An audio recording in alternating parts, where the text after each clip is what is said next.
Muchas gracias, Patricia. Encantados de estar, aunque sea en esta distancia, con todos vosotros. Enhorabuena y mis felicitaciones por estas segundas jornadas de actualización en la infección por Clostridioides difficile. Rafa, Zaragoza y yo os enviamos un abrazo y un agradecimiento por haber podido mantener este eje central y el levante. Y desde luego pues me uno digamos también a la emoción de haber podido escuchar una ponencia con esa perspectiva, ese enfoque también de experiencial y histórico que nos ha dado magníficamente el doctor Emilio Bouza. Quiero aprovechar, Rafa y yo queríamos felicitarle por esta reciente elección como académico de la Real Academia Nacional de Medicina. Él sabe que ha sido mentor y maestro nuestro, muy cercano siempre, y desde luego pues nos unimos a la felicitación por este reconocimiento.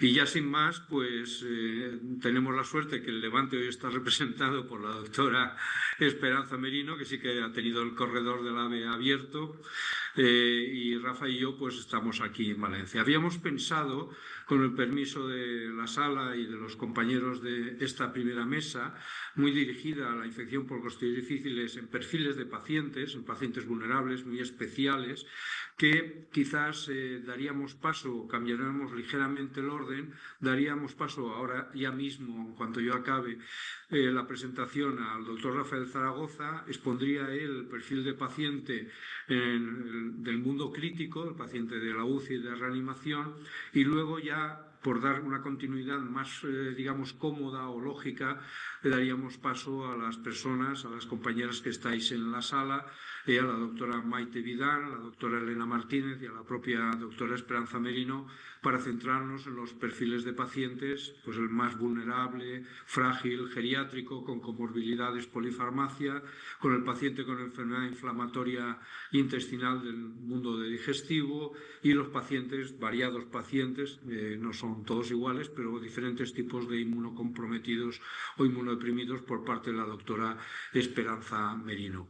Como habéis sido, estimadas compañeras, muy bien presentadas por la propia doctora Patricia Muñoz, yo sin más, y con el objetivo de que mantengamos, si puede ser, esos 15 minutos de adjudicación de tiempos asignados para cada ponencia, y tengamos 10-15 minutos de poder debatir dentro de estos 75 minutos que tenemos asignados para la mesa 1, pues dejo ya el paso directamente a mi compañero y amigo, aquí el doctor Rafael Zaragoza. A ver, que voy a compartir. Sí, ya está. Y dale a tu PowerPoint. ¿Sabes? Abajo. Vale. Buenas tardes a todos, y muchísimas gracias por la invitación, que además me hacía a mí especialmente ilusión, porque que te inviten tus maestros y encima amigos, pues es una barbaridad. Enhorabuena, Emilio, por tu nombramiento como académico, a Patricia, y a mí me doy la enhorabuena por haber podido trabajar con vosotros hace mucho tiempo, pero que lo llevo todavía como si fuera ayer. Me ha tocado el tema de la UCI. Sabéis que en Valencia estamos un poquito chungos y por eso pongo la bandera con el crespón, pero seguro que todo se arregla, y vamos así un poquito, pues un poco mareados, ¿no? Que incluso pues somos capaces de pedir un taxi, pagarlo y no subirnos. Una de las cosas que me enseñaron Emilio y Patricia durante el tiempo en el que les disfruté como rotante en su servicio de residente fue hacernos preguntas y de intentar resolverlas en muy poquitas diapositivas. Voy a intentar, y creo que lo voy a conseguir, no superar los 15 minutos. Estas son las preguntas que vamos a ir empezando a resolver. La primera es si son todas las diarreas en medicina crítica causadas por Clostridioides difficile, y la respuesta es que afortunadamente para los pacientes no. Sí que es verdad que la incidencia, según esta revisión reciente en el Current Opinion nuestro de intensivos, pues puede llegar a ser hasta del 73,8%, pero es verdad que ya veremos a lo largo de la charla que la incidencia incidencia de Clostridium difficile asociada a estas diarreas dentro de la UCI, pues la prevalencia suele ser incidencia y prevalencia en torno a un 2,2%. Y sí que estoy de acuerdo que hasta ahora, yo hago siempre un paralelismo con la candidiasis intraabdominal, creo que Clostridium difficile en la UCI necesita una aproximación determinada y específica. En cuanto a la diarrea en la UCI, pues bueno, sí que existen papers antiguos. Tengo la suerte de haber hecho una revisión desde hace 10 años ahora, y os voy a hacer una perspectiva desde hace 10 años ahora. Y bueno, pues realmente es verdad que diarrea en la UCI tienen muchos pacientes.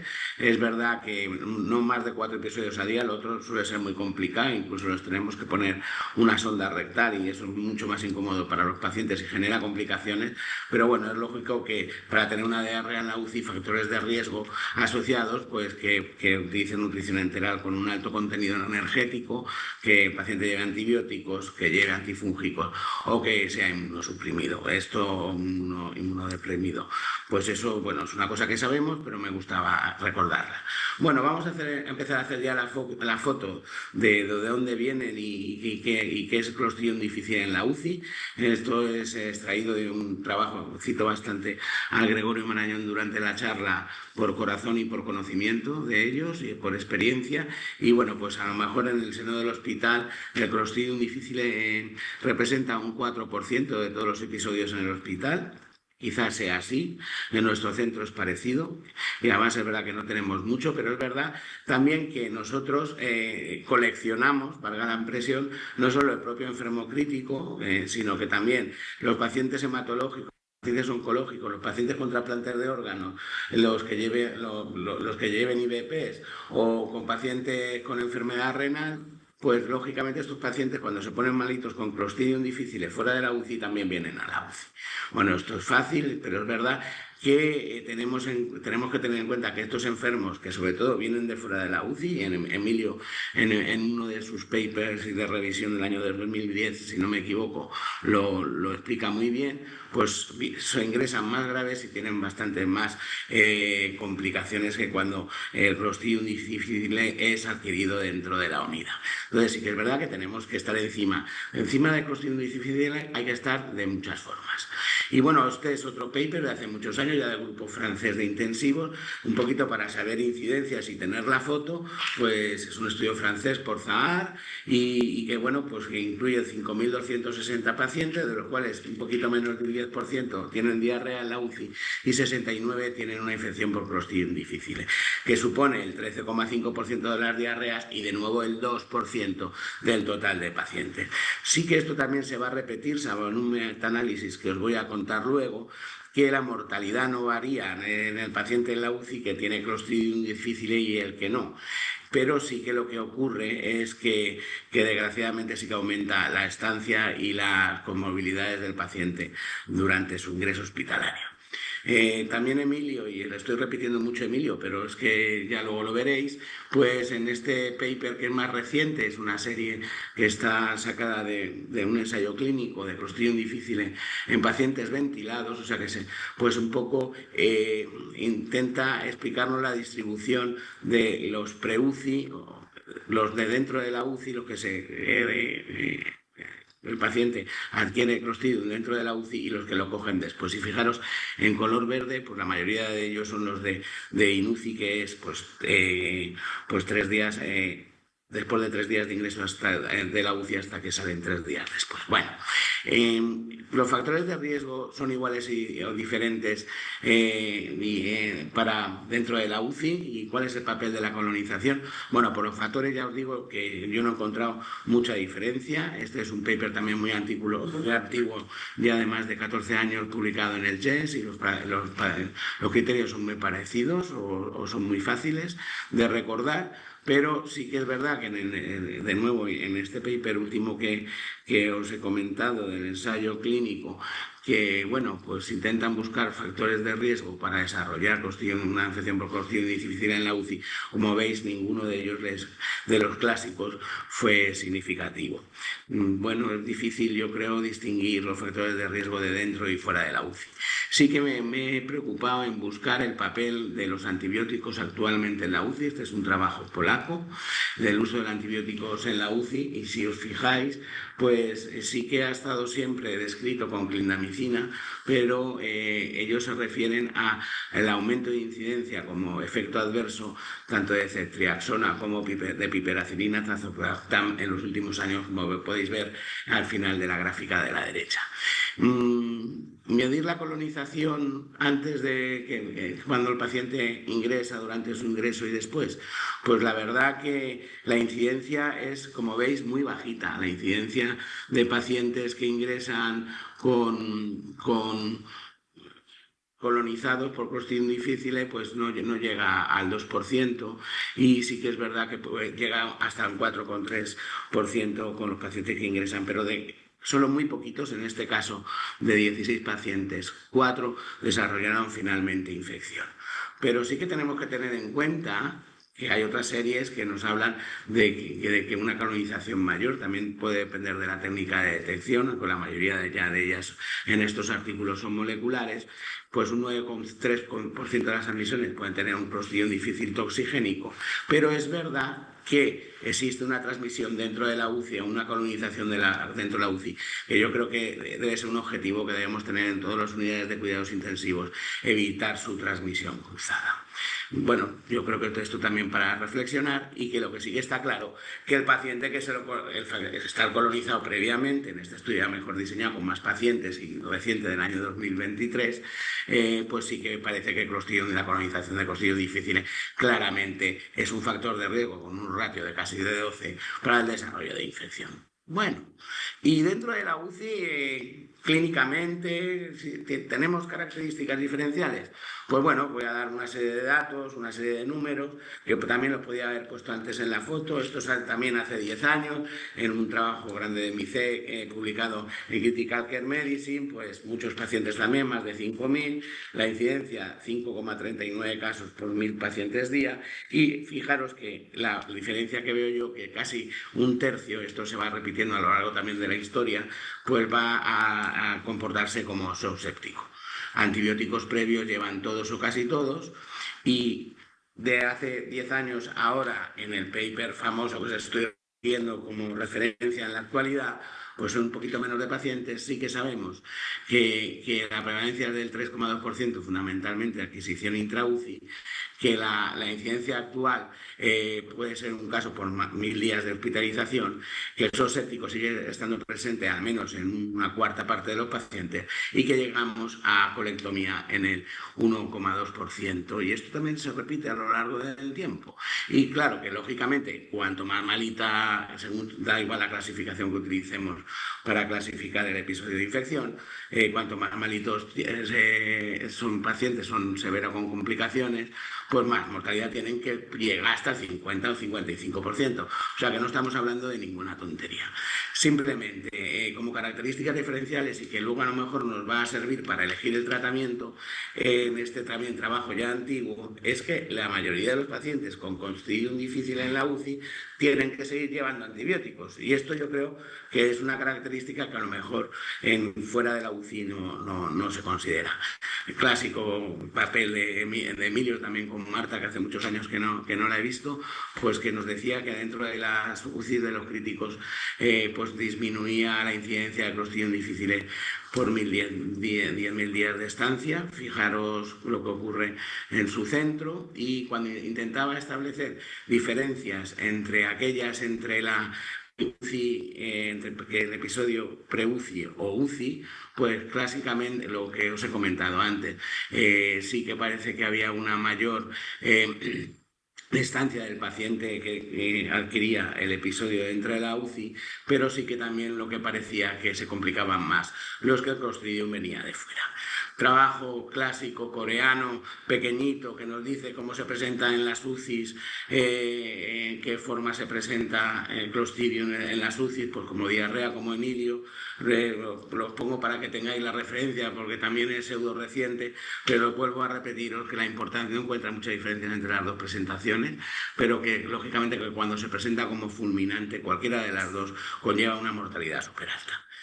Y bueno, esto influye, lo que hemos comentado antes en la foto primera, influye en la evolución y el pronóstico del paciente crítico. Pues hay de todo. En este paper del año 2007 la mortalidad era también de 1/3. Fue un estudio caso control que incluyó 278 pacientes en 2 años y es verdad que no aumentaba de forma significativa la mortalidad con respecto al grupo control, pero sí que claramente conlleva un aumento de estancia. Esto en el trabajo del 2013, que también nos hemos citado, y analizando los factores de riesgo en el multivariante relacionados lógicamente con mortalidad, pues si tienes una enfermedad hepática terminal o muy evolucionada, si te mandan a la UCI, si tienes un Apache alto, Apache aparte sabéis que es nuestro criterio, uno de nuestros scores de gravedad dentro de la UCI, si un paciente médico, si necesita vasopresores, es decir, si está chocado, si te ha puesto un enema de vancomicina o si llevas muchos días ingresado, pues lógicamente tiene una mayor mortalidad y lo que sí que está claro que también tienes una mayor estancia. Otro paper más reciente, bueno, de la misma época, también nos relacionaba la edad y el SOFA, que es el otro criterio de gravedad del paciente, con la mortalidad. Lo que pasa es que sí que llama la atención que en los papers anteriores no había una relación con la mortalidad, pero en este metaanálisis que incluyó 80.000 pacientes en un periodo de 40 años casi, pues nos vuelve a hablar de una prevalencia del 2%, que sí que se asocia con una mayor estancia, pero que también se asocia en la infección por Clostridium difficile con una mayor mortalidad. Y esto, lo que pasa que en el nuevo último paper, como os estoy poniendo de control en publicado en los últimos años, pues resulta que, fijaros que incluía 2.600 pacientes, pues no hubo relación en la mortalidad entre los episodios de Clostridium difficile y los que no, pero sí un aumento claro de la estancia en el hospital. Bueno, y a propósito de las recurrencias, pues a lo mejor a ver si pudiéramos distinguir entre factores de riesgo de primer episodio y recurrencia. Pues en este paper, el del año 2013, el de MICEC, pues un 12,6% de recurrencias y no encuentra ninguna diferencia, salvo que los que recurren más son aquellos que estos pacientes estaban ventilados. Los que recurren más es porque tienen una enfermedad pulmonar obstructiva crónica y los que como única característica en análisis univariante. Sí que en otro trabajo, sí que más reciente, pues sí que están ingresadas, el porcentaje de las recurrencias se concentraba en la UCI, tanto médica como especialmente la quirúrgica, y esto mismo se validaba en el análisis multivariante, pues que estar ingresado en una UCI médica o quirúrgica, estrés bronquítico crónico o tener historia previa en un año previo de Clostridium difficile, pues lógicamente se asocia a mayor recurrencia. La recurrencia se asocia a sí mismo a que vuelves a ingresar al hospital. Y esto también lo tenemos que tener en cuenta. Y no solo eso, sino que también se asocia a un mayor coste, como también tenemos en este paper que estudia en Escocia este problema. Pues bien, ¿y en España es diferente? Pues hay pocos papers publicados así en serie.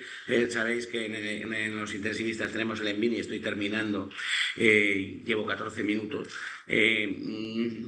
Pues en el año 2012 con el ENVIN, pues fijaros cómo sabemos la distribución, sabíamos que era nosocomial extra-UCI, en el 61% de los casos era intra-UCI, entonces tratábamos a los enfermos con metronidazol en la mayoría de los casos. Es que comparar ahora, pues, que ya no usamos prácticamente el metronidazol, pues es complicado. Incluso se combinaban en muy poquitos casos, el 60%, como estaban en la UCI, pues estaban chocados, y la mortalidad de nuevo estaba en torno al 30%.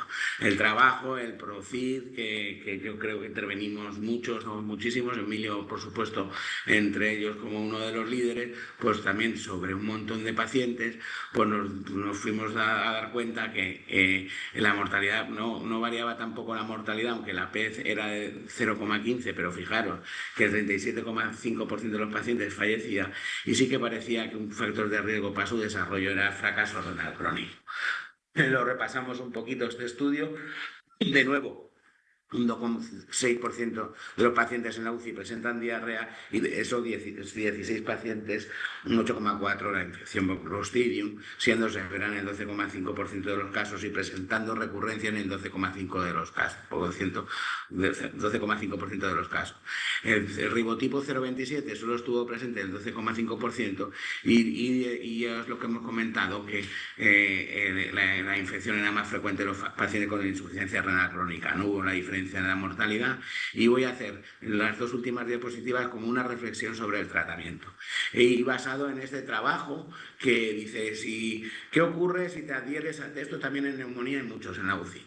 ¿Qué ocurre si te adhieres al tratamiento que dicen las guías para tratar el Clostridium difficile? Bueno, pues resulta que si lo veis en la primera gráfica aquí de la izquierda abajo, pues en efecto, si te adhieres y haces casos a las guías, pues resulta que te mueres menos. Vale. ¿Qué factores asociados están asociados a aquellos que siguen las guías? Pues que tengas un índice de conmovilidad horroroso y que sigas con el tratamiento antibiótico porque lo necesitas. Aquí tenéis las gráficas una y otra a los dos, al lado de la derecha, arriba y abajo. Entonces yo he hecho esta reflexión con respecto al tratamiento, ¿no? Bueno, esto era el análisis multivariante y esta es una de mis últimas diapositivas, que en la UCI, atención, nuestros enfermos tienen mayores recurrencias, mayores comorbilidades, siempre o casi siempre van a tener antibiótico concomitante. Un tercio de los pacientes en la UCI tienen insuficiencia renal y están en fracaso multiorgánico. Y si tenemos que hacer caso a las guías, pues hay algún fármaco que se beneficia, que nos beneficiamos de su uso en estas circunstancias, especialmente con el uso del tratamiento antibiótico concomitante y evitar las recurrencias. Por tanto, para Clostridium difficile en la UCI lo tenemos que sospechar y a toda diarrea yo creo que hay que hacérselo, independientemente de que nos digan que sea por la nutrición, que también hay que tener en cuenta la insuficiencia renal terminal como factor de riesgo, mayor estancia y mayor discapacidad, una mortalidad alta que va a depender de la presentación clínica y también del ribotipo, nos sacó el paper del 0,27 que era más global. Las recidivas son un problema y son más frecuentes en la UCI y en el cual en España, como siempre, somos iguales con algunas diferencias. Os he puesto, me ha encantado, esto es Quique da Costa, el cocinero, no lo conozco, no está nunca en ningún restaurante suyo, pero me emociona un poquito al ver el barro en las paellas. Pues muchísimas gracias y perdón que a lo mejor me he pasado un minuto. Damos paso a las doctoras Maite Vidal, Elena Martínez y Esperanza Merino y dejamos el turno de debate para cuando ellas acaben, a ver si tenemos suerte de poder tener 5 o 10 minutos como tal. Quiero, mientras ya se van conectando ellas a sus atriles y a sus micrófonos, pues obviamente agradecer también a la Sociedad de Microbiología Clínica de la madrileña, al propio Hospital Gregorio Marañón y, como no, a la empresa Tilos por todo el apoyo y facilidades que nos han dado para poder estar, aunque sea a distancia, con vosotros. Sin más, doy paso a la doctora Maite Vidal para atender el perfil del paciente geriátrico. Muy bien. Buenas tardes. Muchas gracias.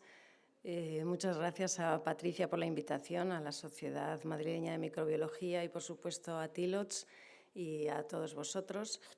Bueno, me han pedido que hable un poco de la visión del geriatra de esta patología, una patología en la que todos sabéis mucho más que yo, pero bueno, pues voy a dar algunos aspectos que quizás sí son un poco más específicos de nuestro paciente o de las dificultades de nuestro contexto, sobre todo.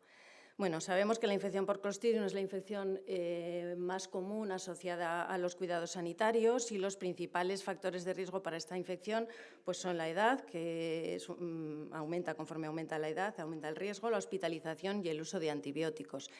En este sentido, he querido revisar y mostraros estos datos que saqué hace poco para un informe que tuve que hacer, cómo ha cambiado el perfil del paciente mayor en los hospitales, ¿no? Entonces, aquí os muestro datos del Gregorio Marañón, una comparativa desde el año 2002 hasta el año 2022. Como veis, si miramos cuántos pacientes ingresaron mayores de 65 años en el hospital, pues en el año 2002 eran 20.900, en el año 2022, y debido a la ambulatorización de muchos procesos, son menos, son 16.720 los que ingresaron ese año. Sin embargo, si vamos al subgrupo de mayores de 80, vemos que este número ha aumentado.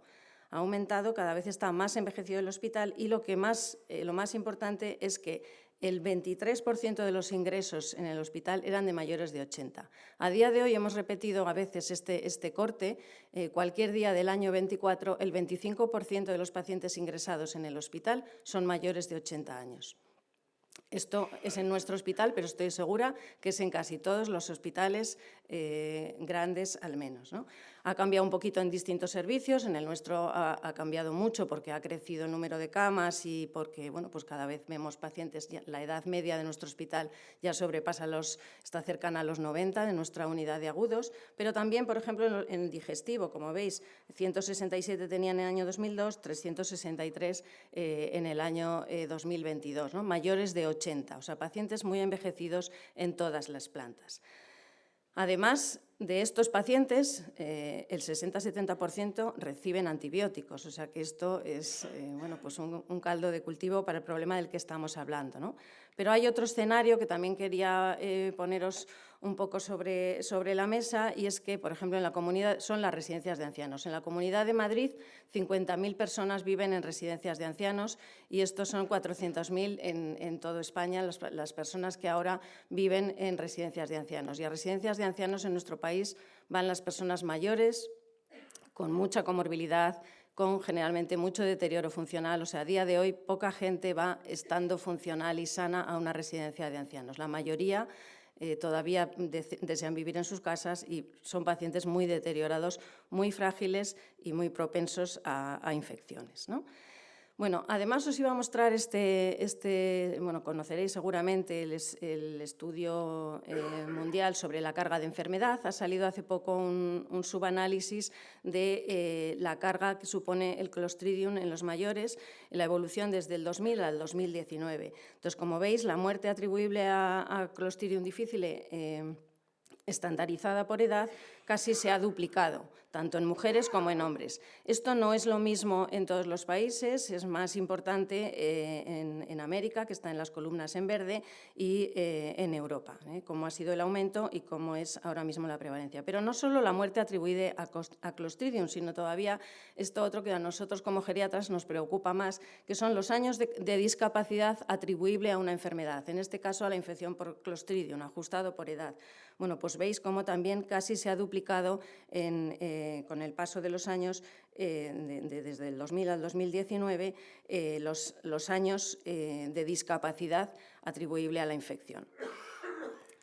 La distribución en los distintos países, veis que es mayor en los países con índices socioeconómicos altos, la distribución de esta discapacidad asociada al Clostridium.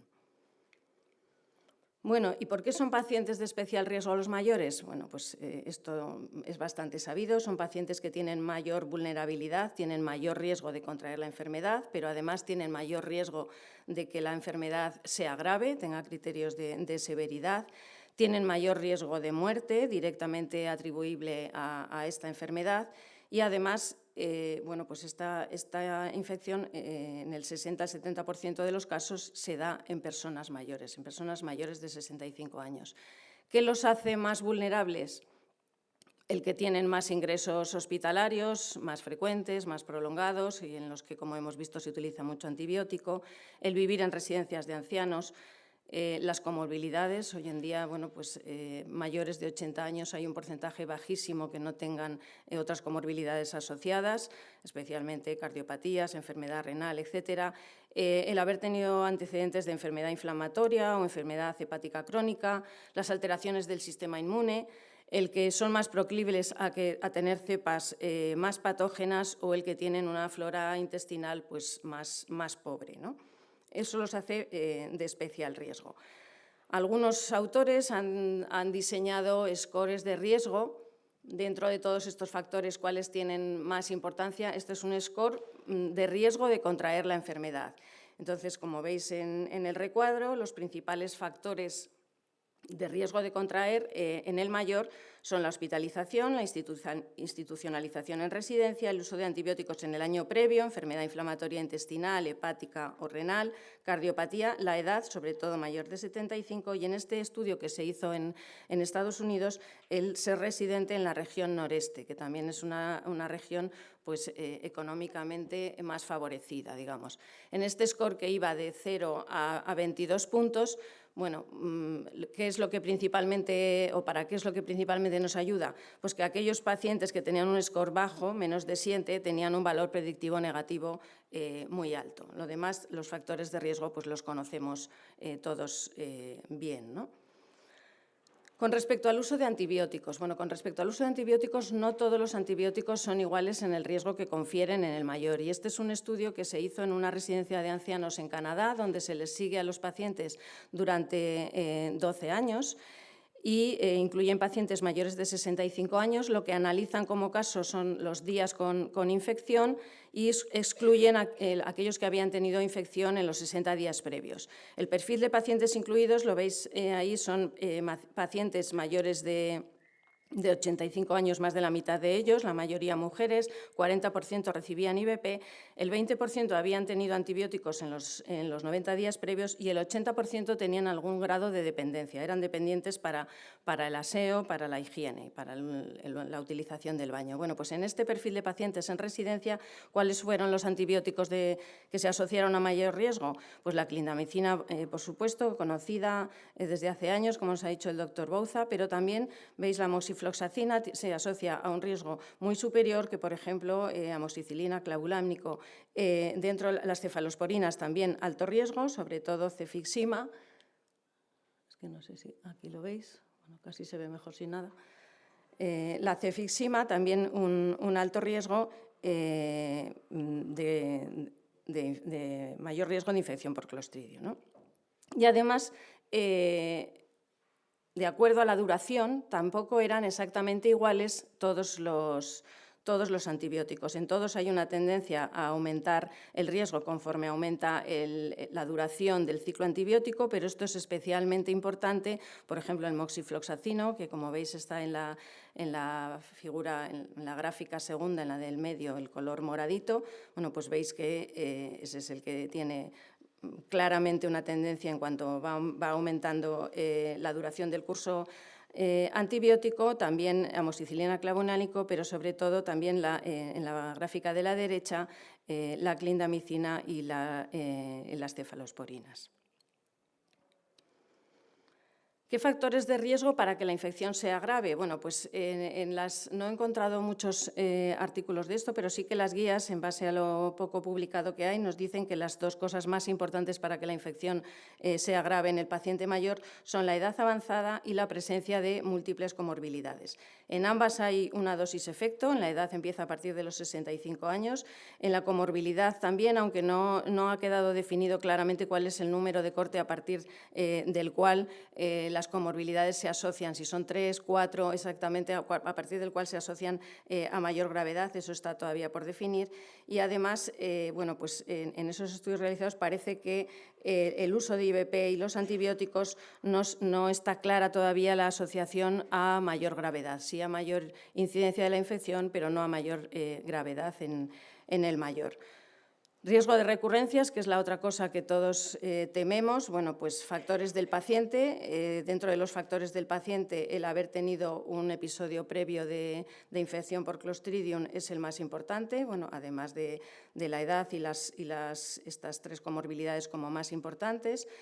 Dentro de los factores relacionados con el cuidado, pues la hospitalización prolongada, el paciente institucionalizado en residencia, pero sobre todo el uso de antibióticos, la utilización de IVPs o antiácidos, los laxantes, la quimioterapia o la nutrición por sonda nasogástrica. Más relacionados con el episodio, la persistencia de la diarrea en la infección, en la primera infección se asocia a mayor riesgo de recurrencias, digamos, así como la severidad del episodio. Y también, pues como se ha comentado ya, el tipo de cepa, ¿no? Las cepas más hipervirulentas pues tienen mayor riesgo. El riesgo de recurrencia es alto en el mayor y, bueno, pues las guías nos dicen que la edad es, si tenemos que elegir un factor, el factor individual más importante asociado a riesgo de recurrencia. Y resumiendo un poco lo publicado, bueno, pues la edad mayor de 65 sí que tiene un nivel de evidencia entre fuerte y moderado para asociarse a riesgo de recurrencia, así como el de haber tenido un episodio previo de Clostridium.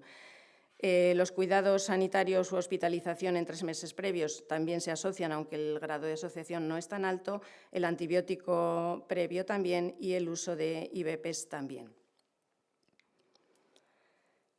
Bueno, pues Javier Cobo publicó este artículo, que también es pues un score que es de utilidad para predecir el riesgo de recurrencia en pacientes mayores, ¿no? El riesgo en el que vemos pues los factores que más influyen, la edad, que daba 2 puntos, el haber tenido un episodio en el año previo, otros 2 puntos, el tener la toxina positiva, 1 punto y, pues como comentaba anteriormente, el que la diarrea haya durado más de 5 días después del tratamiento, pues añadía otros 2 puntos y, pues existe una asociación tanto en la cohorte de derivación como en la cohorte de validación, una asociación clara con el número de puntos en el score con mayor riesgo de recurrencias.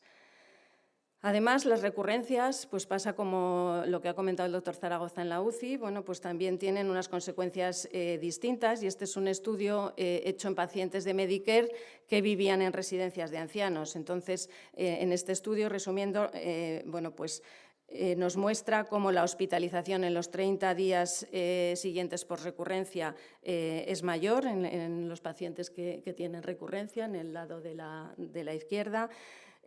Además, son hospitalizaciones más largas, tienen más días de estancia y, por supuesto, suponen un mayor coste sanitario. En el análisis, este es el mismo estudio, en el análisis ya ajustado, pues se vio que la recurrencia no se asoció en este grupo de pacientes a mayor mortalidad, pero sí a mayor riesgo de rehospitalización en los 30 días siguientes. Y el exceso acumulado por paciente de días de hospitalización en los 60 primeros era de hasta 20 días. O sea que son pues consecuencias importantes a tener en cuenta en la recurrencia del Clostridium.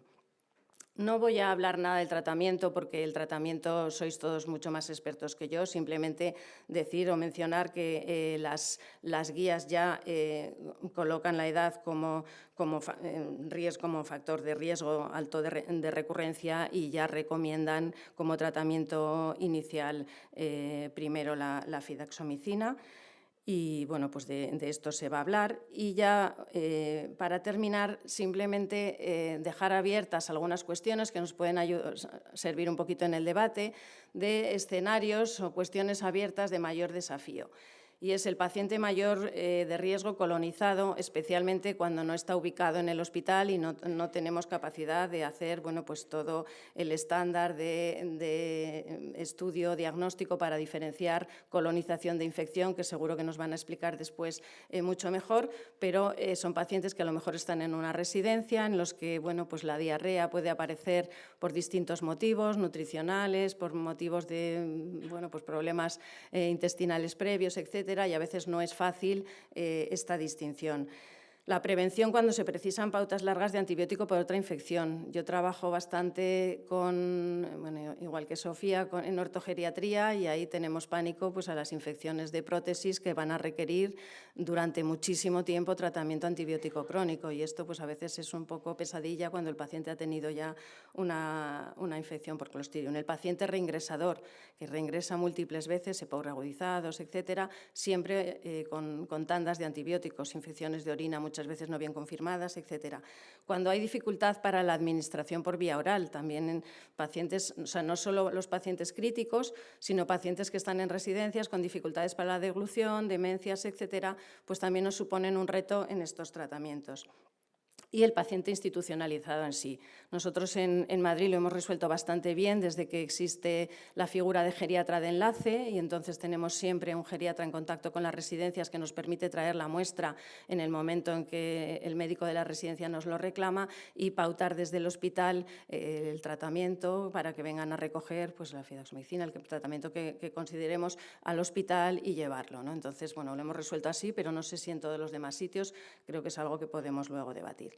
Y nada más desde el punto de vista de la geriatría. Muchas gracias.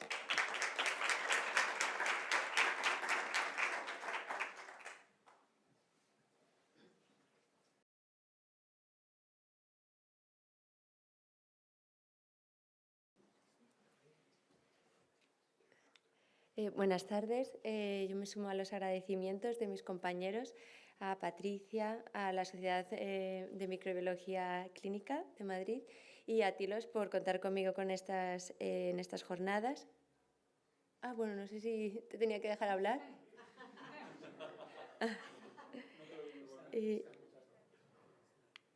Vale. A ver. No. Es que me está yendo... Ahora. Bueno, yo voy a hablar sobre la infección por clostridium difficile en la enfermedad inflamatoria intestinal. Como ya sabéis, se clasifica en dos grandes entidades, que es la colitis ulcerosa, cuando la afectación inflamatoria afecta de forma continua al colon, o la enfermedad de Crohn, cuando es una enfermedad parcheada, pero que puede afectar a cualquier parte del aparato digestivo. Y bueno, pues en la serie se ha visto que la enfermedad inflamatoria intestinal aumenta hasta 5 veces el riesgo de tener una infección por Clostridium difficile. La etiología por la que se desencadena todo este episodio descontrolado no la sabemos. Sí que se considera en los modelos de patogénesis que los individuos tienen una predisposición genética, que hay determinados factores ambientales que intervienen, como la dieta, el tabaco, y de los primeros fenómenos que vemos es la disfunción de barrera intestinal y luego también la disbiosis como fenómenos precoces que aparecen antes incluso de cuando la diagnostiquemos. Es algo característico en nuestros pacientes, tanto cuando están en remisión y empeora cuando tienen un brote de su actividad, y característicamente tiene una reducción de la riqueza. Estas he puesto las típicas bacterias que disminuyen y otras que aumentan, que muchas veces pues, se traducen eso en una disminución de la producción de butirato y de otros ácidos grasos de cadena corta. El más frecuente y en el que se habla en casi de los artículos es el del Fecalibacterium prausnitzii, y luego también pues, hay otras bacterias que también se ven alteradas. Hay un aumento de bacterias mucolíticas que degradan el moco, otra serie de bacterias reductoras de sulfato que aumentan la inflamación intestinal, y luego también un aumento de especies de bacterias invasivas como la E. coli enteroinvasiva. En esta situación en la que tenemos una inflamación crónica con un aumento, una disregulación del sistema inmune, con un aumento de las células T efectoras, disminución de las células T reguladoras, un estado de citoquinas proinflamatorias, de aumento del TNF-alfa, de la interleuquina 1 beta, la interleuquina 1,6. Luego también hay disfunción de barrera, que es el moco, pues muchas veces se ve que es de peor calidad, y luego también la capa es de menor grosor. También las uniones intercelulares entre las células epiteliales muchas veces están dañadas. Pues en esta situación lo dejamos muy fácil para el Clostridium difficile para que pueda pues poder penetrar y generar una infección. Dentro de los factores que lo diferencian con respecto a otro tipo de poblaciones es que en general lo vemos en sujetos más jóvenes, que no siempre tienen asociado el consumo de antibiótico, y muchas veces la adquisición es en la comunidad más que dentro del hospital. Hoy en día, otro de los factores de riesgos que están en controversia es si la inmunosupresión que nosotros les damos a los pacientes para controlar su actividad inflamatoria aumenta el riesgo de una ICD. Y además es que hoy en día cada vez tenemos más dianas de la enfermedad inflamatoria intestinal, que en cada año están saliendo nuevos fármacos, tanto de fármacos biológicos como pequeñas moléculas, y pues hay esa controversia si se aumenta el riesgo. Este es un metaanálisis que se publicó en el 2019 en el que sí que parece que los biológicos aumentan el riesgo de infección por Clostridium difficile. Sin embargo, coge series retrospectivas y bastantes antiguas y casi todos los biológicos que incluyen son los anti-TNF-alfa. Y esta es una nueva revisión que ha salido un metaanálisis que ha salido en septiembre de este año, en el que analiza en concreto un fármaco biológico que es el vedolizumab. Se aumenta en el riesgo comparado con el anti-TNF, Y la conclusión es que no aumenta.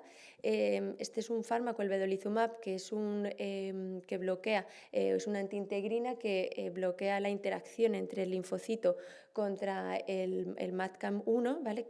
Entonces evita que los linfocitos migren hacia la mucosa intestinal. Y por ello, por este mecanismo teórico, se cree que podría aumentar la infección por Clostridium difficile. Sin embargo, en este metaanálisis último no aumenta. Nosotros, junto con microbiología, presentamos este póster en el Congreso de Inflamatoria Europeo, en la ECO, y ahora estamos en el artículo, hemos enviado a revisar, está en revisión. Y nosotros analizamos 3 poblaciones de pacientes con enfermedad reumatológica, que estaban en tratamiento biológico, pacientes con enfermedad inflamatoria intestinal que estaban en tratamiento biológico y pacientes control con enfermedad inflamatoria intestinal que no estaban recibiendo biológico. Y aquí lo que vimos en el análisis multivariado es que la propia enfermedad inflamatoria era lo que aumentaba el riesgo. Luego hicimos un análisis solo de la cohorte de enfermedad inflamatoria y nosotros pues, no vimos, después de controlarla por diversos factores, que los biológicos aumentaran el riesgo de la ICD. Y luego hicimos un subanálisis de los pacientes tratados con biológicos y sí que vimos que haber recibido más el número de biológicos recibidos sí que aumenta el riesgo de enfermedad inflamatoria, que esto sería como una medida indirecta de una actividad no controlada más refractaria, que sería la que aumentara el riesgo de ICD. Y luego otra pregunta que nos hacemos es si la infección por Clostridium difficile asocia una peor evolución de la enfermedad inflamatoria intestinal.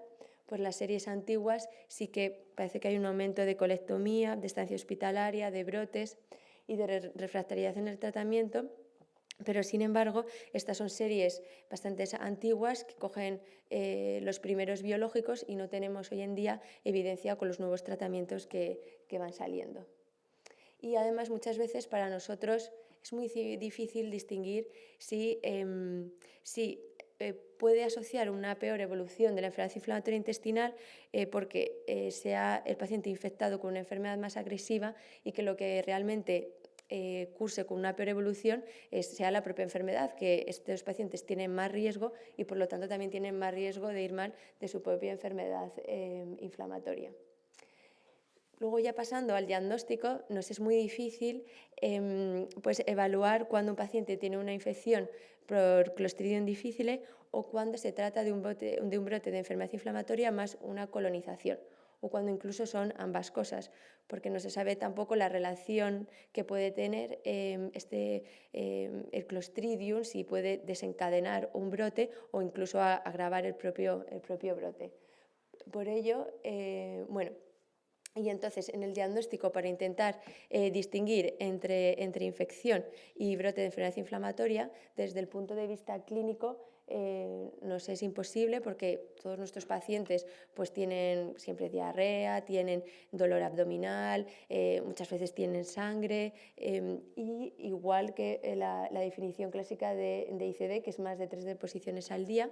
Y luego la ICD grave es cuando asocia signos de toxicidad sistémica, que esto también es la definición de una colitis ulcerosa grave, cuando ya hay, pues ya eso tiene datos de toxicidad sistémica, de fiebre, de paciente taquicárdico y en ambas entidades, tanto en la colitis ulcerosa grave como en la ICD grave, pues existe un aumento de riesgo de megacolon tóxico y de perforación. Y respecto a los marcadores de inflamación, pues hoy en día no podemos distinguir si es un brote de actividad inflamatoria o de una ICD. Sí que la procalcitonina puede estar un poquito más alta en la infección por Clostridium difficile porque en nuestros brotes no se suele elevar, pero hoy no hay ningún corte validado y es algo que no utilicemos y tampoco hay mucha diferencia. Y luego, respecto a la calprotectina, como sabéis, es un marcador que nosotros utilizamos para medir de forma indirecta la actividad inflamatoria intestinal. Aquí se hizo un estudio en el que compara pacientes de actividad inflamatoria intestinal y pacientes sin actividad inflamatoria intestinal con diferentes infecciones intestinales y no se vio en ninguna que nos pudiera discriminar con este marcador. Y luego respecto a la endoscopia, pues tampoco nos permite. La primera foto es de un paciente que hice en la UCI, en el que vimos membranas. Este paciente no tenía enfermedad inflamatoria intestinal, pero hay aproximadamente solo un 10% vemos membranas, y estos dos sí que son dos pacientes con enfermedad inflamatoria intestinal que por ejemplo, el de la derecha sí que salió el Clostridium positivo y el de la izquierda no. Pero nosotros, cuando hacemos la rectoscopia, lo que vemos son úlceras, una mucosa inflamada, edematosa, con sangrados espontáneos, y no podemos distinguir si lo que estamos viendo es un Clostridium, brote de actividad, o ambas cosas solapadas.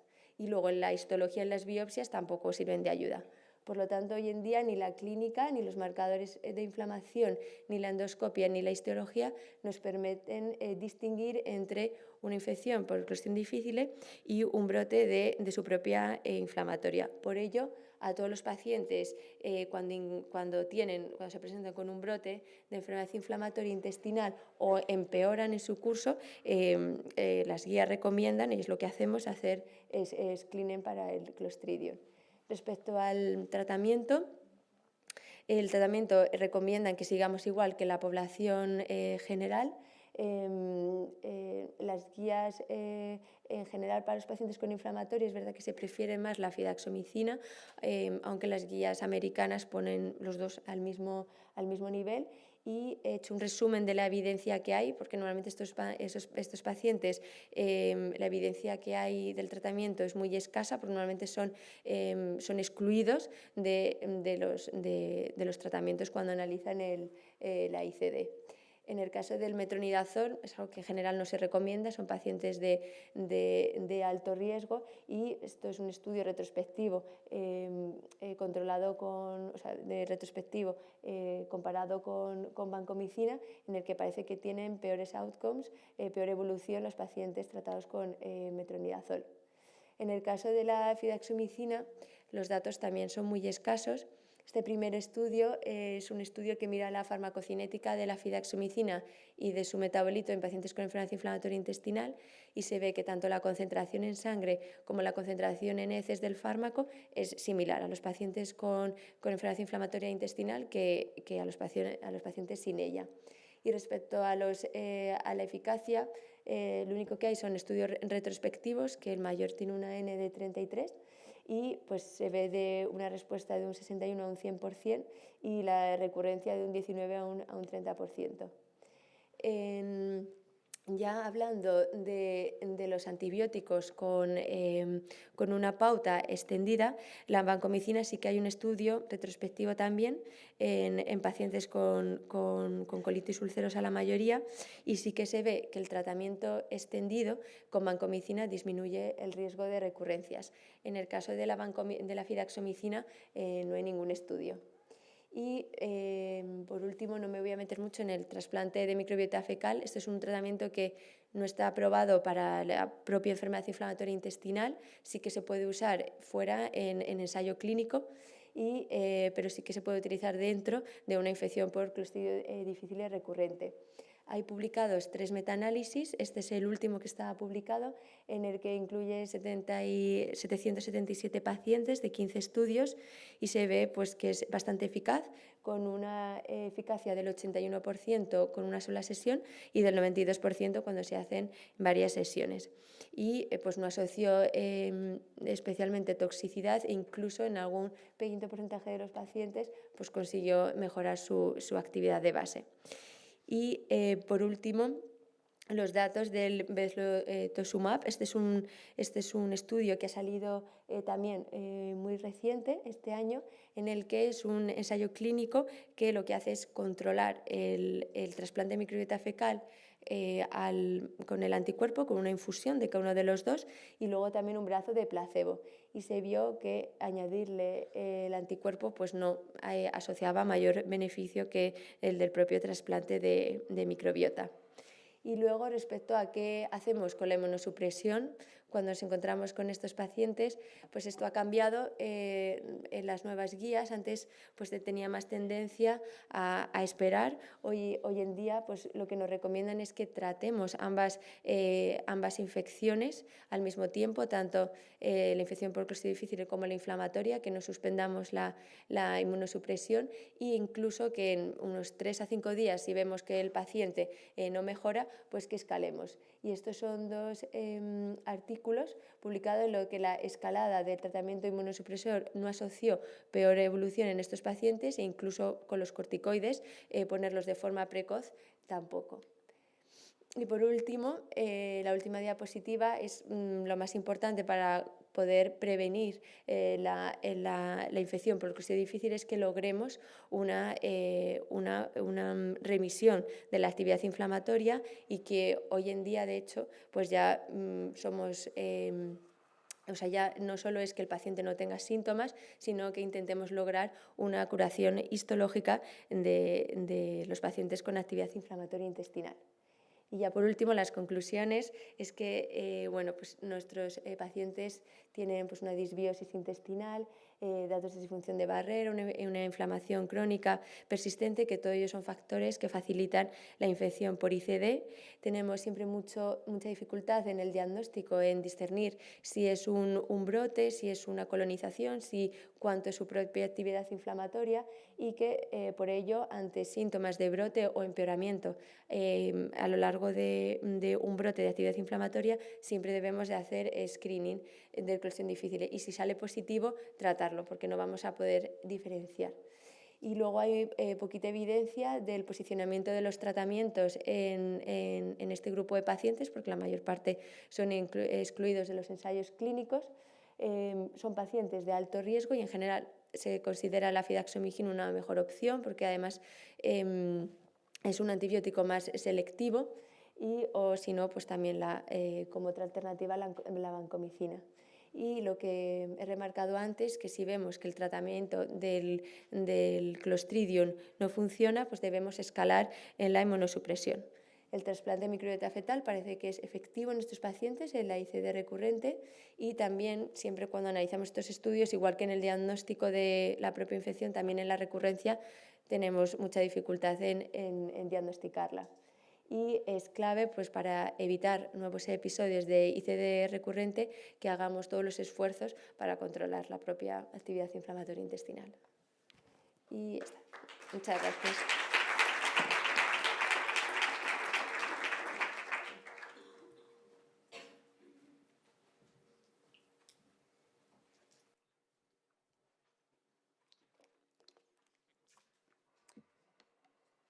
Bien, buenas tardes. En primer lugar, muchas gracias a Patricia, a la sociedad, a Tilos por la invitación. Para mí la verdad es que es un honor estar aquí y escuchar al doctor Bouza como en la primera conferencia. Se siente uno aquí pequeñito y bueno, yo creo que es algo impactante y es una suerte el poder estar aquí. Bien, a mí la parte que me ha tocado son los pacientes inmunodeprimidos, que son unos pacientes, bueno, complejos por demás. Y lo primero que yo he intentado en 15 minutos, por ceñirme, contestar unas preguntas de una manera muy concreta, y solo voy a dar dando flashes, porque si no en 15 minutos sería imposible, porque hay mucha tela que cortar.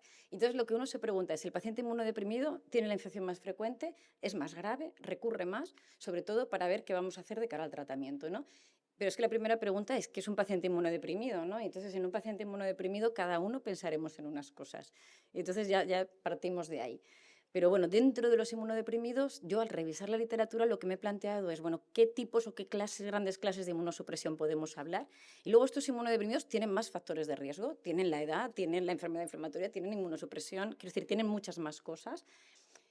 ¿Cómo lo hemos diagnosticado? Cuando miras las series, es que el análisis del diagnóstico es fundamental para ver la información que nos dan, ¿no? ¿Qué método diagnóstico se ha utilizado? ¿Cómo se han tratado? ¿Cómo se han seguido esos pacientes? Si queremos, sobre todo, ver recurrencias. Y, por tanto, cuando uno mira un artículo, puede mirarlo y ver una imagen, que es la primera que hayáis visto, pero cuando está uno mirándolo media hora, pues ve otra imagen. Y entonces esto es lo que me pasa siempre que empiezo a mirar y a revisarme cualquier tema, que voy con una idea, encuentro una imagen y encuentro otra, y a lo mejor todavía encontramos hasta una tercera, ¿no? Pues esta es mi visión de lo que he hecho después de revisar el tema, ¿vale? Y esto es un poco lo que os voy a contar. telemático, incidencia, series americanas de esas que son de millones de habitantes, porque yo no sé cómo, bueno, sus sistemas informáticos, ¿no? 3 millones de habitantes, 3.600 ICD. ¿Es la inmunosupresión un factor de riesgo? Sí. ¿Qué nos ponen? La odds ratio. Bueno, pues los pacientes con inmunosupresión, una odds ratio de 1,8. Pero es que, fijaros, los pacientes mayores tienen unas odds ratios impresionantes, ¿no? Años luz del paciente inmunodeprimido. O un solo antibiótico, haber llevado cipro, ya tiene una odds ratio de 2,6. Claro, estos pacientes han llevado cipro, han llevado inhibidores de la bomba de protones, han llevado no sé qué, o sea que van asociando muchos factores de riesgo. Entonces, ¿la inmunosupresión es un factor de riesgo? Sí, sí, pero hay otros que tienen mucho más peso y a lo mejor estos pacientes nos están asociando muchos factores. Incidencia. Evolución en inmunosupresión. Tenemos este artículo que nos clasifica los grandes grupos de inmunodeprimidos, que son los que luego voy a intentar comentar. Oncológicos, trasplantes, hemato-oncológicos y tratamiento inmunosupresor. Esta es una serie que compara 424 controles con esos 4 grupos de inmunosupresión. ¿Qué nos dice? Pues que la mortalidad de los pacientes no evolucionan peor por tener una ICD y que nos dice que si acaso recurren más, un 18%. Bueno, no he dicho que probablemente, tenía que haberlo preguntado, ¿quién piensa que en los inmunodeprimidos va peor esto? ¿Que da más mortalidad, que recurren más o que va peor? ¿No? Porque esa es un poco la idea, en los inmunodeprimidos siempre todo va peor, ¿no? Bueno, estos no se mueren más. Aquí parece que recurren más, pero cuando miramos en profundidad el artículo, jolín, en los inmunodeprimidos se diagnostica todo mucho, mucho más. Los inmunodeprimidos, el 62% se hacía por PCR y en la gente normal solo el 45%. O sea que lo estamos buscando más y probablemente el seguimiento, que no lo pone el artículo, sería años luz más. Y cuando nos vamos al multivariante, la inmunosupresión, la inmunosupresión. Yo creía que se oía. Esto es casi para cantar. ¿Sigo? ¿Sí? ¿Es que se oía mal o algo? Bueno, pues en el multivariante... Bueno, vosotros también estáis en primera fila. ¿Ahora se oye? ¿Se oye la final? ¿Lo oís? Sí, fenomenal. La inmunosupresión en el multivariante nos aparece como un factor de riesgo, pero fijaros, la hospitalización previa a 3 meses también, o sea, que en el inmunodeprimido. Y además, una cosa muy curiosa que salió en este estudio es que la vancomicina se asocia con más recurrencia, ¿vale? Fijaros, la vancomicina, y uno piensa, claro, porque la comparamos con la fidaxomicina. Pues no, el 46% llevaba metronidazol, lo veis ahí en los controles, los inmunodeprimidos llevaban un montón de metronidazol. Y la vancomicina se asoció en estos pacientes inmunodeprimidos con más recurrencias, con ese 18% que os he puesto, ¿no? Con lo cual es un artículo curioso. Tratamiento inmunosupresor.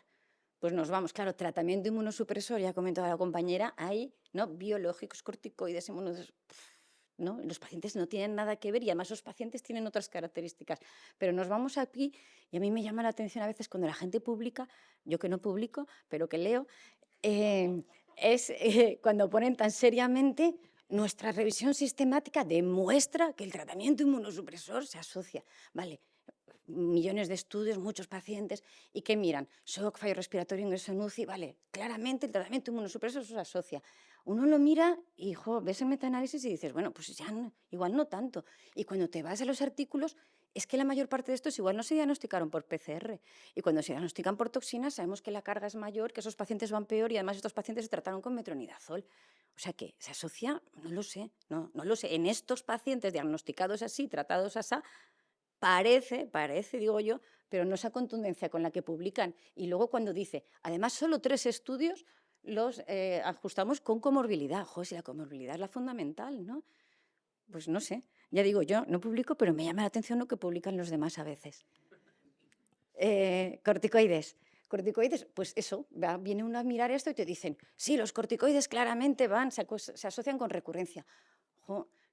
Primero, no son muchos pacientes y luego, ¿quién tiene un 5% de recurrencias en pacientes sin corticoides? Aquí los de corticoides recurrían un 12% y los sin corticoides un 5%. Bueno, igual vosotros lo tenéis, a mí me gustaría tener un 5% de recurrencias, ¿no? Quiero decir que la serie con la que lo comparan no lo sé. Y encima pone aquí que el 52% es de verdad con metronidazol y el 9% y el 4% con vancomicina. ¿Y el resto no pone con qué? No sé. Bueno, esta que es de una compañera de la doctora Calvo, yo creo que es una serie ya metiéndonos en cáncer, que podemos ver, es una serie, lo que pasa es que son series de estas más epidemiológicas y que nos orientan, ¿no? Esta es una serie que compara pacientes con cáncer de pacientes sin cáncer.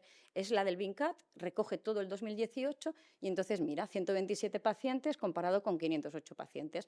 Pone ahí un poquito las características tal y cual y ¿qué concluye? Bueno, primero el tratamiento. A mí me sigue llamando la atención, yo ya no recuerdo el 2018, pero bueno, casi todos tratados con metronidazol, ¿no? Y cuando vamos aquí, dice, pues no curan, o sea, los pacientes con cáncer van peor, curan menos el episodio agudo, ¿no? Eso ya, no sé, a mí me llama un poco la atención. Pero dice que recurren igual. O sea, se curan, cuando casi siempre vamos un poco al revés, ¿no? Normalmente se curan casi siempre igual, pero recurren más. Bueno, sería un poquito esto. Y luego, bueno, asociar más mortalidad. Claro, asociar más mortalidad en pacientes con cáncer es fácil, ¿no? Porque los pacientes con cáncer normalmente se mueren más, tengan un Clostridium o tengan un catarro. Pero cuando nos vamos aquí, y esto está bien en el subanálisis, dice, bueno, si solo cojo los pacientes que llevan banco, curan igual. Y si me voy a los pacientes que están con cáncer y quimioterapia activa, estos sí que me recurrieron más, ¿vale? Esto ya es un poquito más específico. Un paciente con cáncer, con quimio activa, a lo mejor este es el que me recurre más. Una serie que le he traído es Croatan, pero me hacía gracia, pero también comparaba un poquito lo del cáncer. Este dice, pues a mí me van todos igual, no encuentro diferencias ni en mortalidad ni en recurrencia. Y para mí lo importante es que el paciente sea anciano, que tenga más factores de riesgo, ¿no? No es una serie muy grande, pero parece un poco que concluye eso. Y lo que pasa es que aquí, fijaros también la tasa de recurrencias. Yo, no sé, a mí a veces me sorprenden las series cuando se publican, ¿no? Por lo menos de mi vida diaria. Y esta serie, que es una que me ha gustado, que es sueca, es grandísima, de grandes registros suecos, pues cogen 43.000 pacientes que tienen diagnosticados de ICD y los dividen, los que tienen cáncer y los que no tienen cáncer. Y dentro de los que tienen cáncer diagnosticado en el último año, los que están en tratamiento con quimioterapia. Y aquí miran recurrencias. Sin cáncer recurren un 17, con historia de cáncer un 17 y con historia de cáncer activo, en tratamiento con quimioterapia, un poco menos. Y fijaros, cuando van aquí, miran el multivariante. ¿Tener cáncer se asocia con más mortalidad? Sí, como era de esperar. Pero tener cáncer activo se asocia con menos recurrencia. Es un factor protector de recurrencia el tener quimioterapia activa. Los tratamientos, ellos ponen aquí ajustado por los tratamientos, son ajustados por IVP, pero no ajustados por el tratamiento de Clostridium, ¿no? No sabemos estos pacientes cómo se trataron ni cómo se siguieron, pero lo que nos dice, en algo que nos desconcierta, es que probablemente igual no van peor, dependiendo de lo que hagamos con ellos. O por lo menos esa es mi reflexión. Y además, bueno, traigo esto aquí, esto está publicado por Alex Soriano y Carol García Vidal, que hacen una revisión, y yo estoy de acuerdo con ellos. En realidad no sabemos mucho de la epidemiología actual del paciente inmunodeprimido, ¿no? Con diagnósticos actuales, con tratamientos actuales y cómo va ahora. Y necesitamos series que nos digan de verdad cómo están yendo ahora. Y además, que ya sabéis que a veces las recurrencias, en estos estudios que os he presentado, algunos son a los 90 días, otros a las 8 semanas, y que la reinfección en unos pacientes están sometidos a tratamiento antibiótico y a todos los otros factores de riesgo, pues es algo que te hace, ¿no?, replantearte las cosas. Vale, trasplante. Otro cacao. Claro, trasplante, cuando hablamos de trasplante, tiempo de post-trasplante, tipo de trasplante, es que no tiene nada que ver. Hay gente que mete cualquier paciente trasplantado en cualquier momento de su evolución. Entonces, yo creo que es difícil aclararse con las series. Estas series, cuando son muy grandes, parece que te dan una cierta orientación. Estos son los americanos, estos, pues, del año 2010, os la pongo como antigua, incidencia 8%, llama aquí la atención que recurre mucho, casi un 30%, que a lo mejor en estos años era así. No hay diferencias en cuanto a rechazo, que es algo que nos preocupa en trasplante, y sí que había mayor mortalidad.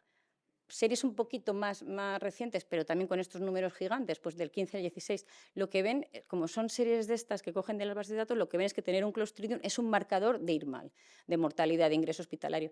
Pero claro, es una causa, una consecuencia, ¿no? Está claro que los que tienen una ICD es un marcador de que es un paciente peor. Y cuando nos vamos a una más reciente, también 500.000 de trasplantes, comparados con 13.000 pacientes con ICD. Yo a veces pienso que se los inventan, pero bueno, es una idea mía. Tiene una incidencia de 2% y lo que ven es que hay mayor mortalidad, pero no hay mayor rechazo. Te dice que es un paciente más delicado, pero que no contribuye al rechazo. Pero por otro lado vienen los suizos, y este es un trabajo que aunque no es tan grande, pero está mejor hecho bajo mi punto de vista porque son pacientes emparejados ya por edad, por sexo y por órgano de trasplante. Es una N más pequeñita y lo que dicen es que la incidencia se relaciona con la infección y con tratamiento antibiótico, que era lo esperable, no tienen mayor mortalidad cuando lo ajustamos, pero sí hay un aumento de la pérdida del injerto. Y claro, uno se queda pensando, pero cuando, y además yo creo que eso está muy bien analizado, es que miran qué otras cosas se asocian con perder un injerto. Pues se asocia a cualquier otra infección. O sea, que no es que el Clostridium, veis que tiene un odds ratio de 3,7, esto no sé cómo, uy, bueno, ahora ya no sé cómo voy para atrás. Perdón, ¿cómo se va para atrás? Ahí, sí, ya. Bueno, que las odds ratios, quiero decir, de cualquier otra infección también se asocian con pérdida del injerto. O sea, que no es que Clostridium en sí mismo se asocia a pérdida del injerto, porque hay muchas más cosas, como cualquier otra relevante infección que ponen aquí ellos, infección relevante bacteriana o fúngica, también se asocia, ¿no? Vale. Este es el de la doctora Muñoz, ¿no? Aquí hay varios centros en España. Este es muy bonito porque recoge de una manera, ¿no?, todos los pacientes trasplantados para buscar bien las recurrencias, y además ellos explican que recurrencias no consideran por PCR, sino solo por inmunocromatografía, ¿no? O sea, que restringe mucho el diagnóstico de las recurrencias a 8 semanas. Como veis, ya aquí hay menos con metronidazol, 60%, ¿no? Son trasplantes de órgano diferente y, bueno, hay 191 pacientes y dan un 12% de recurrencias. La verdad es que es llamativo también estas recurrencias, y lo comentan ellos en el artículo. Uno, por no incluir pacientes diagnosticados por PCR, porque decidieron eliminarlo. Dos, porque los cogen a las 8 semanas y han quitado mortalidad inicial, ¿no? Hay una N importante de pacientes que fallecen al principio y, por lo tanto, no tienen ese sesgo de tiempo de evolución. Pero bueno, nos dice de pacientes, yo creo que además, ya veis que de centros seguidos, bien seguidos, ¿no? Yo creo que de centros de élite, que las recurrencias pues no son exageradas, ¿no? Y de hecho, cuando miran por qué unos reciban más, bueno, pues la gravedad es la que se asocia con la recurrencia, metronidazol, y a mí algo que me ha llamado la atención es estar en España, es un factor protector de recurrencia, comparado con los centros italianos. Bien, por tanto, yo creo que las series son confusillas, son heterogéneas. Hay que tener claro qué pacientes se incluyen, en qué años se incluyeron, cómo se diagnosticaron, cómo se han tratado, cómo se han seguido. Y para mí mi idea es que no sé si es la infección más grave o es un marcador de gravedad de pacientes. O sea, esos pacientes que mueren en más es porque es un marcador de la gravedad del paciente y de su vulnerabilidad. Y de las recurrencias, pues yo creo que con dudas, ¿no? Puede haber una subpoblación de pacientes inmunodeprimidos especialmente que recurran más, pero no todo el global como tal. Y ahora 2 puntitos sobre diagnóstico y tratamiento. De diagnóstico, solo 2 reflexiones. EINFREA sobre diagnóstico, claro. Lo comentaba la compañera en enfermedad inflamatoria, aquí pasa igual. Pongo esto que los trasplantados casi siempre tienen diarrea por fármacos, por los inmunosupresores, ¿no? Quiero decir que tienen tantas causas de diarrea, que la diarrea infecciosa y la colonización es tan frecuente o cada vez más frecuente en pacientes muy hospitalizados, que estamos en un lío de que un paciente que tiene diarrea por otras cosas y la colonización, ¿no?, un poco como la enfermedad inflamatoria, seguimos ahí un poco cacao. Y este trabajo me gustaba porque ya no solo reflexiona sobre la interpretación de las pruebas, sino cómo hacemos las pruebas. Ahora igual nos entra una locura por hacer pruebas, y hacemos pruebas a todo el mundo en cuanto tiene una deposición diarreica. Y a mí ese trabajo me pareció muy bonito porque lo que hacen es modular las peticiones de la solicitud de Clostridium, ¿no? Intervienen en un hospital y dicen, a ver, ¿a quién vamos a hacer? Al que tenga diarrea y además valorado clínicamente y que tenga yo claro que a mí me parece que esto es una diarrea no por la nutrición enteral que se tomó ayer, sino valorado bien. Y cuando lo valoran bien, fijaros, el número de peticiones baja, ahí están hechos por incidencia, ¿no?, de 38 a 20, baja mucho el número de peticiones, baja mucho el número de diagnóstico. Bueno, no he dicho que son pacientes trasplantados, o sea, quiero decir, pacientes de muy alto riesgo. Y cuando miran a ver cómo van los pacientes, cuando hacen estas medidas de no pedir tanta prueba, pues la supervivencia es igual, la supervivencia libre de enfermedad, estancia hospitalaria, el reingreso, injerto contra huésped, recurrencia, incidencia, etc. O sea, no influye esta restricción que se hace en esta política de pedir cuando toca, que es un poco lo que comentaba ella, ¿no?, de cuando voy a pedir, porque como pidamos fuera de cuando no toca, no nos aclaramos en el diagnóstico. Y yo creo que el futuro también habrá que ir no solo al diagnosticar el microorganismo, sino, la verdad es que esto siempre es el mismo grupo el que escribe de estas cosas, marcadores inflamatorios locales, no sé si en heces, no sé dónde, pero tendremos que aclararnos porque a veces la diarrea es muy difícil y sobre todo en un mundo que yo creo que tenemos un aumento de la incidencia de colonización. Bueno, no lo he comentado, pero en la gráfica yo sí que había puesto la colonización que tenemos nosotros en el hospital, que hicimos un día un corte de 300 pacientes y tenemos un 8% en ese momento tenían un Clostridium toxigénico. Claro, si se toma un batido, hace una diarrea, eso ya es un Clostridium, ¿no?, para todos. Y bueno, aquí ponía, parece que hay marcadores, ¿no? Yo veremos hacia dónde va el futuro. A ver, yo creo que no tenemos un problema de diagnóstico microbiológico, tenemos un problema de diagnóstico global de la enfermedad, ¿no? y más en este tipo de pacientes. Y ya el último punto de tratamiento, bueno, tratamiento en todos los estudios siempre hay un grupito pequeño de inmunodeprimidos, solo traigo ahora 2 cosas. Este no es un estudio grande, pero lo que hace es comparar Fidaxo con banco en pacientes inmunodeprimidos versus no inmunodeprimidos. Parece que en pacientes inmunodeprimidos tiene como más efecto, funciona mejor. Y cuando vamos aquí a ver por qué funciona mejor, en qué se basa, es porque la tasa de recurrencias, o sea, como siempre, ¿no?, demuestra la fidaxomicina, cura igual a los pacientes, pero la tasa de recurrencias es menor. En este grupo de pacientes, bueno, no lo ponía ahí en la anterior, ¿no?, son trasplantados, tratamientos oncológicos con quimioterapia activa, o sea, inmunosupresión, ¿vale? Y ahí sí que demuestra una disminución de la recurrencia. Desde luego, este tipo de pacientes debe ir hacia los mejores tratamientos que han demostrado que disminuyen recurrencia. Pero, curiosamente, y lo ponen solo así en la letra y no en las tablas, en aquellos que se diagnostica por PCR no se demuestra disminución de recurrencia. Quiero decir que solo en aquellos que se diagnosticó la toxina por inmunocromatografía. Cuando cogen un subgrupo pequeño de diagnosticados por PCR, probablemente porque algunos de ellos, pues no sé si serían colonizados o qué serían, ¿no?, pero no lo demuestran en todos los pacientes. 2 palabras, una diapo de vedolizumab, que también tiene algún estudio pequeñito, ¿no?, demostrando disminución de recurrencias, pero tampoco voy a entrar mucho más.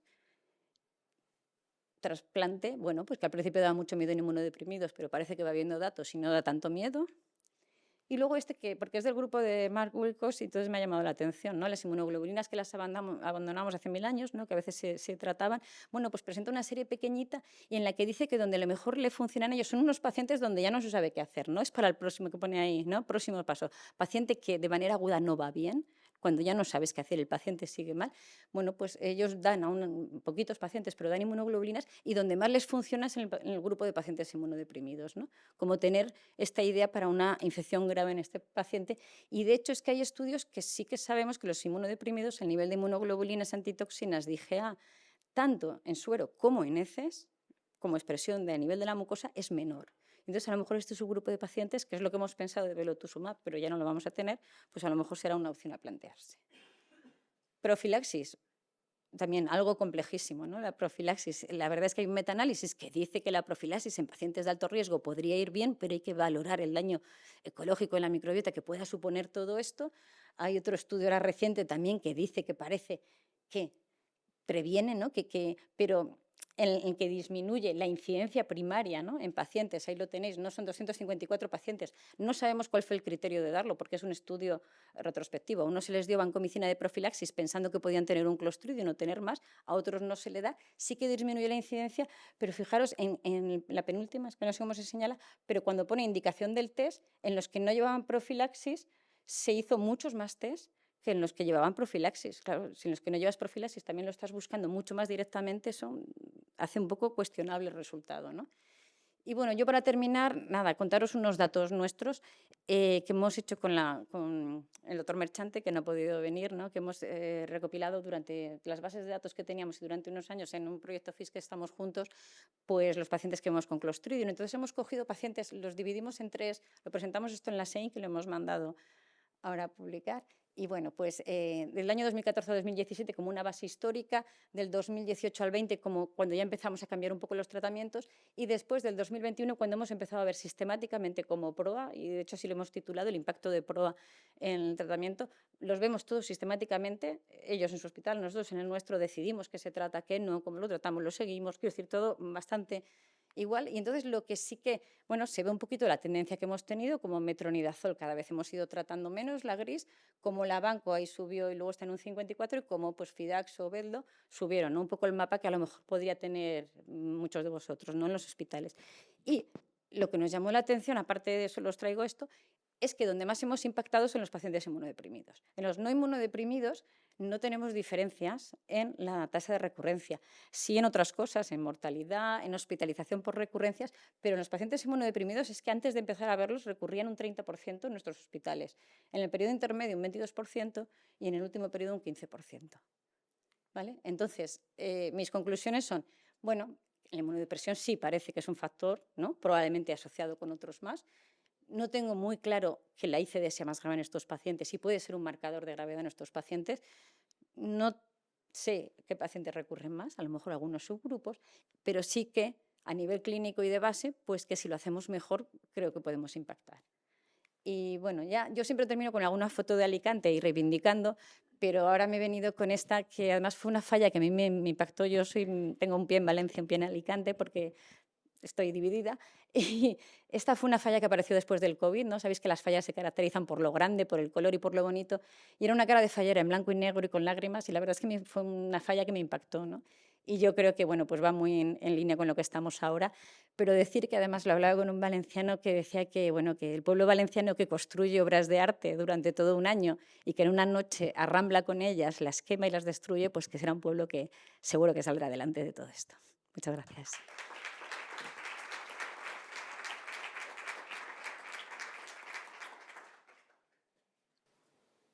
Pues nada, hemos asistido a 4 ponencias estupendas de gran calidad y nivel conceptual, con muchos mensajes. Sé que habéis hecho un esfuerzo en ceñiros al tiempo. El doctor Zaragoza está viniendo para poder estar aquí juntos. Y quería preguntar a los coordinadores organizadores, a la doctora Muñoz, porque estamos en el tiempo, si se nos asignan unos minutos, 5 o 7 minutos para hacer debate con la sede o realmente nos lo hemos comido todo. Yo creo que merece la pena, ¿no? 5 o 7 minutos Sí. con estas superponencias. Yo creo que sí, Miguel.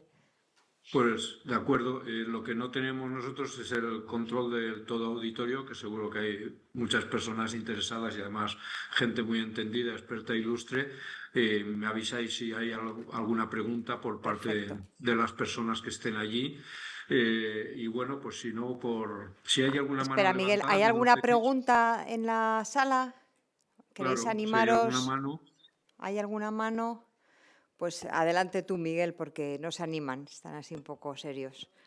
Pues me avisáis en cuanto haya más feedback y dinámica. Por seguir un poco ahora sí el orden que estaba expresado en el programa, y quería preguntarle a Maite, que me ha encantado desde luego esta reivindicación del paciente anciano, frágil, vulnerable, y un poco enlazado con lo último que comentaba Esperanza, ¿qué estrategias en pacientes que a lo mejor están en sociosanitarios, muy vulnerables, muy frágiles, incluso tratando una infección de orina, a veces recurrente, que si la sonda, neumonías aspirativas, siempre hay antibiótico? ¿Qué piensa de las estrategias de profilaxis primarias o secundarias en este tipo de enfermos? ¿Adelante con ellas? ¿Investigar más? ¿Tener más datos? ¿Más evidencia? Para nosotros es siempre un reto los pacientes que están institucionalizados, que no pueden, o sea, que es difícil que vengan al hospital, que muchas veces nos avisan desde la residencia por sospecha. Nosotros siempre, en nuestro equipo de geriatría, siempre está incluida una microbióloga, Marta, que está por aquí, Marta Kessler, y siempre trabajamos conjuntamente. Pero tenemos como dato un poco diferencial que no hay en otras comunidades, a lo mejor, es el geriatra de enlace. Ese geriatra que está en comunicación con la residencia, que primero intenta confirmar bien que esa infección de orina es tal que le permite traer el cultivo de manera inmediata, cosa que lo hacemos a través de primaria, no es fácil para hacerlo. Entonces, antes de iniciar un antibiótico, saber si el paciente realmente tiene esa infección o no, ¿no? Y digo las de orina porque son las más frecuentes. Con respecto a la profilaxis, bueno, nosotros hacemos lo que nos diga Marta, pero básicamente sí, que es lo que nos diga microbiología, ¿no? Pero en paciente que ya ha tenido una recurrencia previa o que tiene datos especiales de riesgo, pues a veces sí que se hace profilaxis, ¿no? Cuando vas a utilizar otros antibióticos, no de manera sistemática en todo paciente vulnerable con infecciones en las residencias. Muy bien. Bueno, todo esto, si alguien quiere, digamos, hacer alguna contrarréplica, me lo decís y adelante. Si no, le preguntaría a la doctora Elena Martínez. Sí, la verdad es que es difícil estratificar el riesgo de infección primaria y de recurrencias dependiendo, dentro de la enfermedad inflamatoria intestinal, pues el tipo de fármacos que llevan. Pero no sé, uno tiene la sensación, aunque habéis hecho el estudio y habéis publicado datos, de que quizás los pacientes más antiguos, de cuando empezaron los biológicos, con carga de corticoides mayor en el tiempo, dosis duración, con azatioprima, a veces dosis altas, y con la entrada de infliximab, anti-TNFs, digamos, más potentes, duros, estos pacientes podían tener un cierto mayor riesgo. Quizás los pacientes actuales con JAK inhibitors o pacientes recién diagnosticados directamente a lo mejor a otros fármacos, otras dianas de monoclonales o los JAK inhibitors o incluso vedolizumab entre las alfa integrinas, quizás estos pacientes, y a lo mejor más libres de corticoides, tienen menos riesgo de ICD. Y por otro lado te quería preguntar si también a lo mejor la tasa que había de colectomías o de perforaciones y necesidad de cirugía también se ha reducido al controlar mejor la inflamación con el paso de los años. Sí, efectivamente, los pacientes más antiguos sí que... Es efectivamente que los pacientes más antiguos que son tratados con corticoides, y además uno de los problemas que nosotros tenemos es que los pacientes en general pues muchas veces van perdiendo respuesta a los propios biológicos. Entonces sí que pues pueden asociar una mayor gravedad y refractariedad de la enfermedad inflamatoria intestinal, y que en este subgrupo de pacientes pues sea más frecuente la ICD. Y respecto, es que no tenemos datos de los últimos tratamientos, ¿vale? Pero sí que el mayor factor pronóstico de la ICD es que la enfermedad inflamatoria se controle, y probablemente con todo ahora el arsenal terapéutico que cada vez es mayor, y de hecho se ha reducido las tasas de colectomía. Antes solo tenían pues los corticoides y el anti-TNF desde 2000, pero ahora pues tenemos con los inhibidores JAK y con las antiintegrinas, los inhibidores de la vía de la interleuquina 23, muchos más fármacos que nos permiten pues que esos pacientes no lleguen a una colitis ulcerosa grave y que tampoco, por ejemplo, desarrollen un megacolon. Hoy en día pues es muy raro, si lo estamos haciendo bien, que los pacientes pues tengan un megacolon tóxico o una perforación.